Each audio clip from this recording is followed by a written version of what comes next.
നമസ്കാരം. രാമായണത്തിൽ രാവണൻ അപമാനിതനാവുന്ന ഒരു രംഗമുണ്ട്. സീതാ സ്വയംവരത്തിൽ രാവണൻ കടന്നു വന്നപ്പോൾ ജനക മഹാരാജാവ് ചോദിച്ചു, ദശാനന, ഞാൻ അങ്ങയെ ക്ഷണിച്ചില്ലല്ലോ. രാവണൻ പറഞ്ഞു, വിഷമിക്കേണ്ട, ഞാൻ മഹാദേവൻ്റെ ധനസ്സുയർത്താൻ വന്നതാണ്. കൈലാസപർവ്വതം പോലും ഉയർത്തിയവനാണ് ഈ ദശാനനൻ.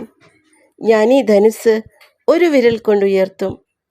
ഒരു വിരൽ, രണ്ട് വിരൽ, ഒരു കൈ, അവസാനം രണ്ട് കൈ ഉപയോഗിച്ചു പോലും രാവണന് ധനുസ്സുയർത്താൻ ശ്രമിക്കേണ്ടി വന്നു.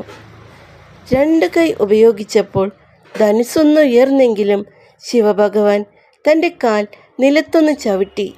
തന്മൂലം ഭാരം നിമിത്തം രാവണന് ധനുസ്സുയർത്താനായില്ല.